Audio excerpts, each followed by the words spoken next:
Latihan Bapak Camat tadi adalah 1, 2, 3. Temukan pengetahuan baru. Pembelajaran yang menggembirakan. Membuat telepon seluler. Berikut ini adalah penerapan pembelajaran mendalam pada materi sifat-sifat bunyi di kelas 5 SD Negeri Aloh-Aloh Kecil Muara. Bersama saya Teguh Tirto, selamat menyaksikan. Halo semuanya,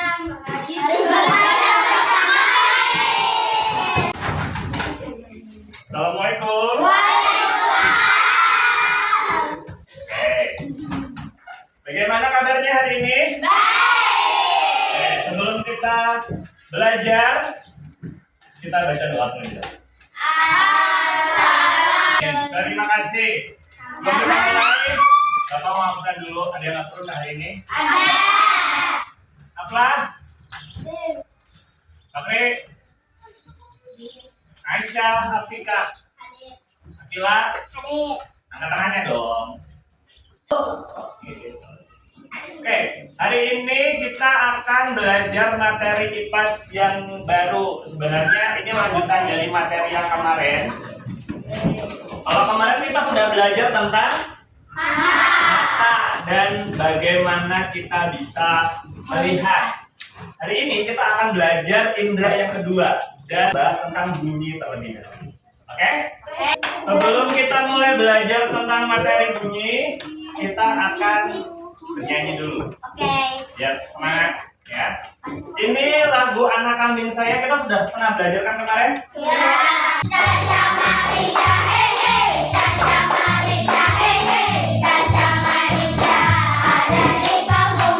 Hari ini akan belajar tentang materi bunyi. Materi bunyi ada di halaman 14 ya. Silahkan kalian baca dulu, Bapak kasih waktu 5 menit ya untuk membaca materi bunyi yang hanya di halaman 14. Dengarkan dulu. Hari ini kita akan belajar tentang apa itu bunyi. Kemudian bagaimana bunyi itu bisa kita dengarkan.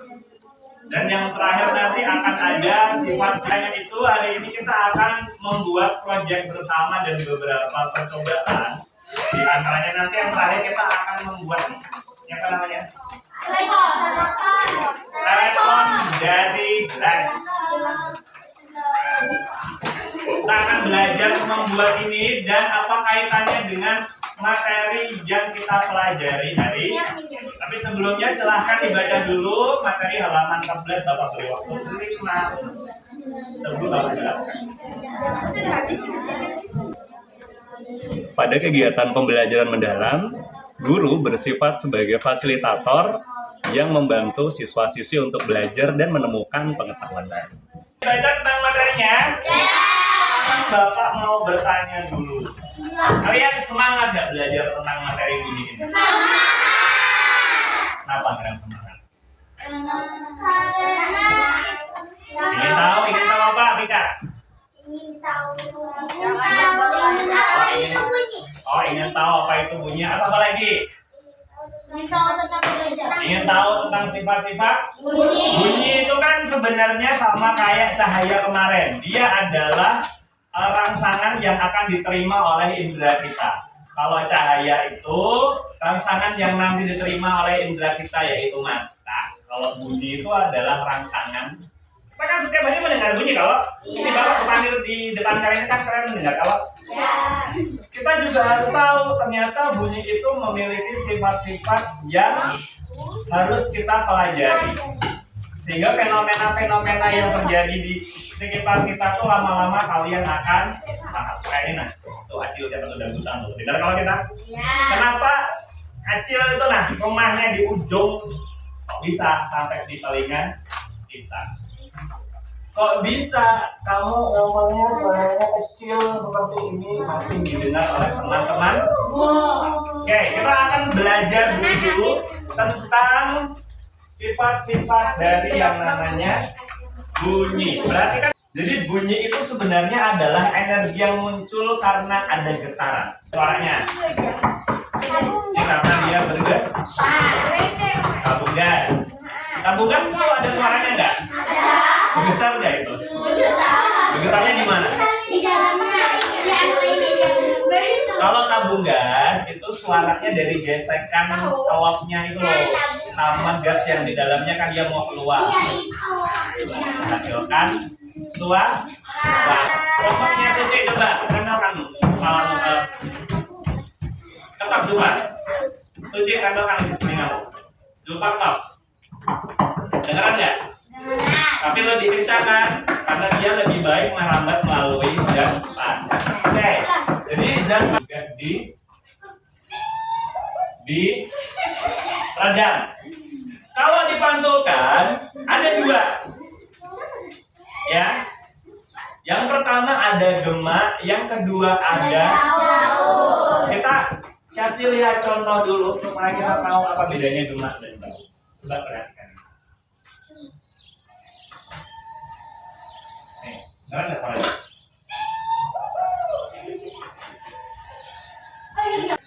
Kalau gema terjadinya di ruangan yang luas. Gema itu terjadinya di ruangan yang luas. Contohnya kalau di video tadi, gema itu terjadi di daerah tebing seperti ini. Ini kan luas kalau tidak ada batasnya kan. Kemudian gema itu suara datang atau suara pantulan terdengar setelah bunyi aslinya selesai. Suci, suci, suci. Kambing, kambing, kambing. Ikan, ikan, ikan. Kalau gema, bunyi pantulnya setelah bunyi asli, jadi tidak mengganggu. Jelas. Oh, yang di kiau bapak itu tadi suci. Tuh, dengarin, suci. Tidak mengganggu suara asli. Bunyi pantulan setelah suara asli selesai dan terjadinya di ruangan yang luas. Biasanya di tebing atau di daerah yang lebar. Sedangkan kalau gaung, nih contohnya gaung itu seperti ini.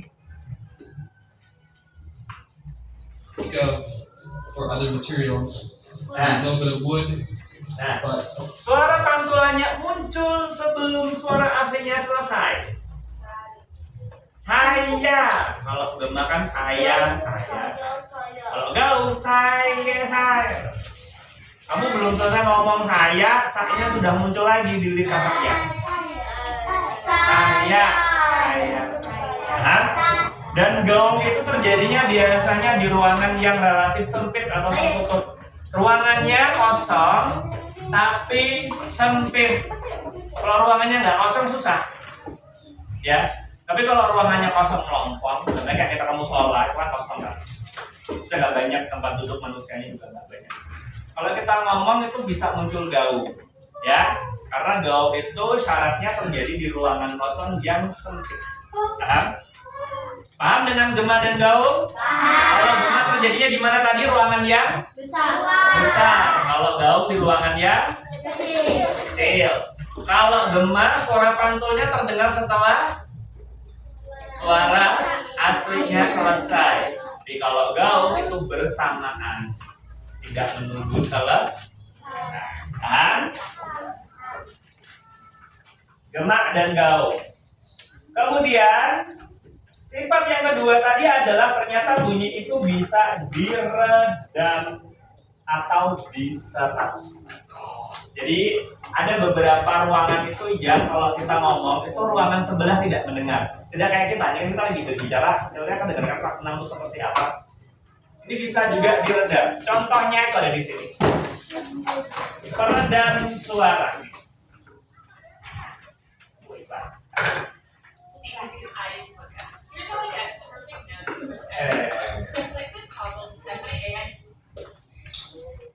Halo, itu yang sebelumnya itu aku taruh di tembok terlebih dahulu, baru aku nanti pasangkan peredam suaranya. Nah, jadi si bapak ini seperti ini ya, ada dua cara. dia memasang peredam. Lemfoknya di peredam suara atau kalian aplikasikan lemnya terlebih dahulu. Kalau di sini bapaknya ini menggunakan styrofoam, ini busa ya, ini empuk nih.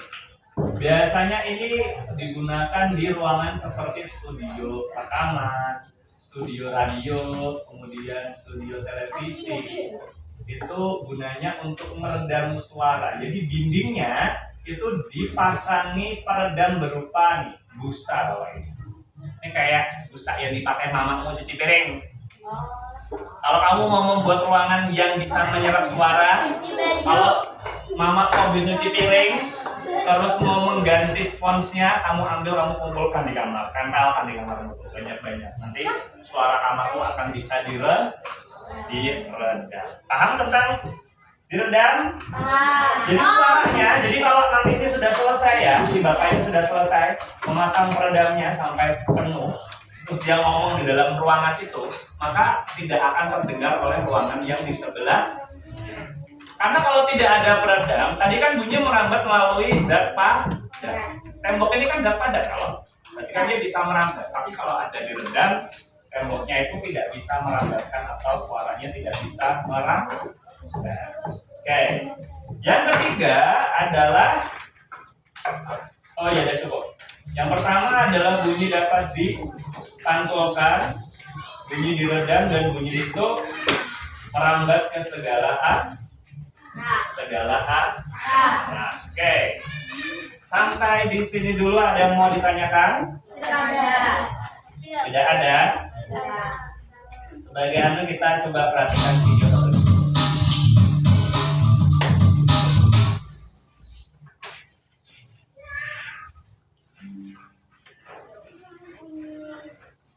Pada video kali ini kita akan mempelajari tentang bunyi dan sifatnya. Bunyi adalah segala sesuatu yang dapat didengar oleh telinga. Bunyi dihasilkan dari benda yang bergetar. Benda yang dapat menghasilkan bunyi disebut sebagai sumber bunyi. Berdasarkan frekuensinya, jenis bunyi dibedakan menjadi 3, yaitu 1. Infrasonik, 2. Audiosonik, 3. Ultrasonik. 1. Infrasonik. Infrasonik adalah bunyi yang jumlah getarannya kurang dari 20 getaran per detik. Bunyi infrasonik hanya dapat didengar oleh hewan-hewan tertentu seperti gajah, anjing, jangkrik, dan angsa. 2. Audiosonik. Audiosonik adalah bunyi yang jumlah getarannya berkisar antara 20 sampai 20.000 getaran per detik. Bunyi audiosonik dapat didengar oleh manusia. 3. Ultrasonik. Ultrasonik adalah bunyi yang jumlah getarannya di atas 20.000 getaran per detik. Bunyi ultrasonik hanya dapat didengar oleh hewan-hewan tertentu seperti kelelawar dan lumba-lumba. Bunyi memiliki sifat-sifat, yaitu sebagai berikut. 1. Bunyi dapat merambat melalui medium. 2. Bunyi dapat dipantulkan. 3. Bunyi dapat diserap. 1.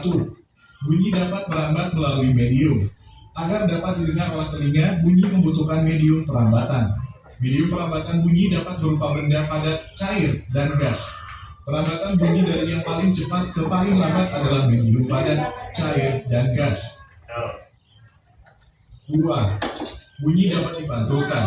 Bunyi dapat dipantulkan apabila bunyi dalam proses perambatannya dihalangi oleh benda-benda dengan permukaan yang keras. Contohnya batu, kayu, besi, dan kaca. Pemantulan bunyi ini menyebabkan terbentuknya bunyi pantul. Macam-macam bunyi pantul adalah gema dan gaung. Gema adalah bunyi pantul yang terdengar setelah bunyi asli. Contoh gema yaitu ketika kita berteriak di lapangan kosong yang dikelilingi tebing atau bukit-bukit dan di dalam gua. Gaung adalah bunyi pantul yang terdengar hampir bersamaan dengan bunyi asli, sehingga kita hampir tidak bisa mendengar bunyi asli karena terganggu dengan bunyi pantulan. Contoh gaung yaitu suara pantulan dari studio musik ataupun bioskop. Sudah membahas tentang bunyi. Jadi materi kita itu hari ini sebenarnya sangat sedikit ya, singkat saja. Paham? 3 sifat bunyi. Dapat merambat melalui media padat, cair, dan gas. Dapat dipantulkan menjadi gema dan gaung. Yang terakhir adalah diserang atau direndam. Tuh, semuanya. Nah, lagi dulu. Ya, terakhir. Ganti dikit.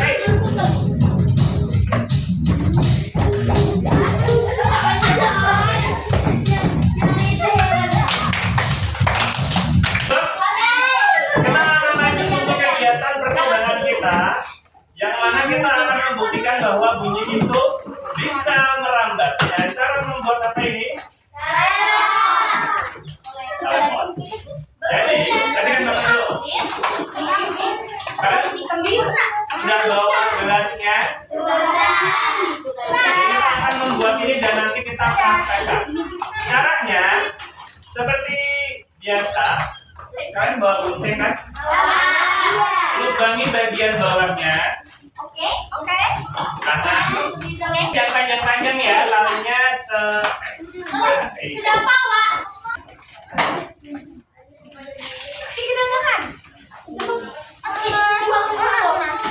Pada tahap ini siswa membuat hasil karya untuk mendukung pembelajaran yang menggembirakan. Praktek pedagogis yang saya ambil adalah pembelajaran eksperimental. Saat ini anak-anak sedang melakukan eksperimen aktif untuk mengerjakan proyek yang akan dipresentasikan nanti, yaitu membuat telepon sederhana. Hai, gitu. Sudah selesai kerjaannya? Kita angkat ke atas. Ya, sekarang kita akan coba. Kita akan uji coba telepon Tanpa gelas. gelas sederhana. Cara pakainya, dua orang. Maju, oke. Harus kencang ya. Kalau talinya tidak kencang, dia tidak mau. Oke, coba dengarkan Bapak ngomong. Kita nih, kelompok satu. Kita beri tepuk tangan dulu.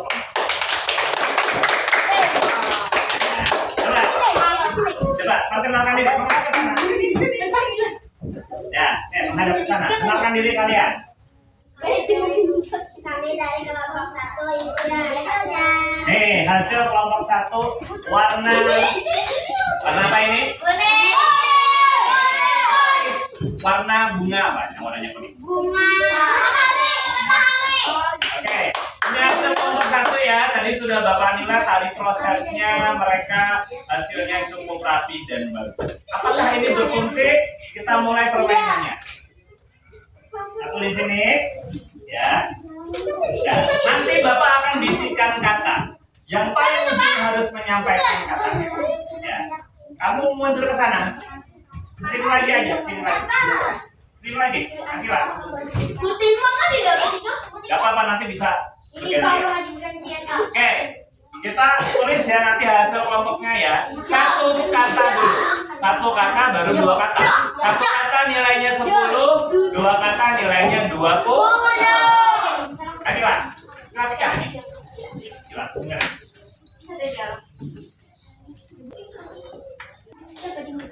Hanya 10. Oke, tepuk tangan kelompok 1. Kelompok 2 silakan maju. Oke, kelompok 2. Ya. Kita harus ngomong. Pak, kelas 1 dapat hadiah nih, Pak. Oke, maju dulu. Berdiri dulu. Siap, perkenalkan kalian dulu. Ayo. Perkenalkan. Ya, 1, 2, 3, ayo. Yang lain memperhatikan. Ya. Ya, kita beri tepuk tangan. Warnanya oranye. Sama kayak merah, kalau kuning dicampur maka akan menjadi warna. Kita coba bersama-sama. Nih, kalian masing-masing pegang, kita nyambung dari Bapak. Siapa yang baca? Dari Bapak.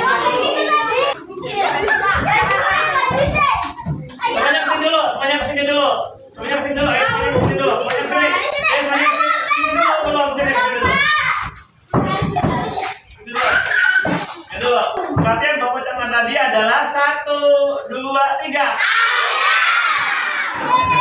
Berarti berfungsi ya. Ayo semuanya.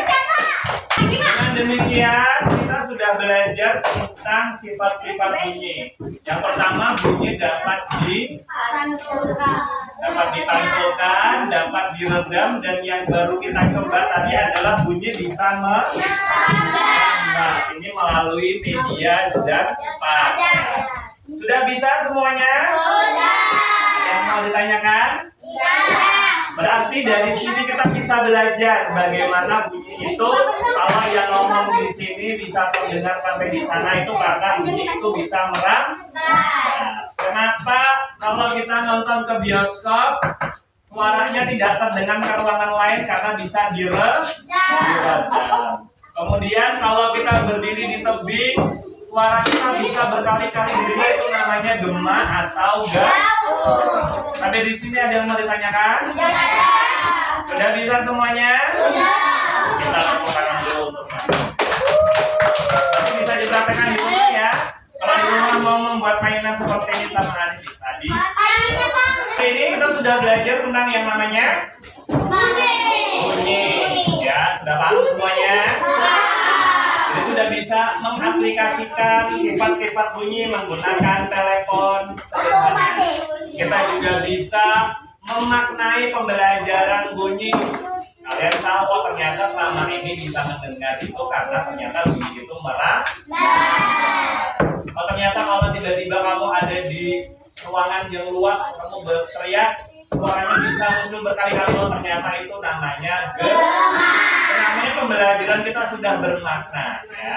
Dan berkesadaran anak-anak mau belajar tentang yang namanya bunyi. Oke, ada yang mau ditanyakan sampai di sini?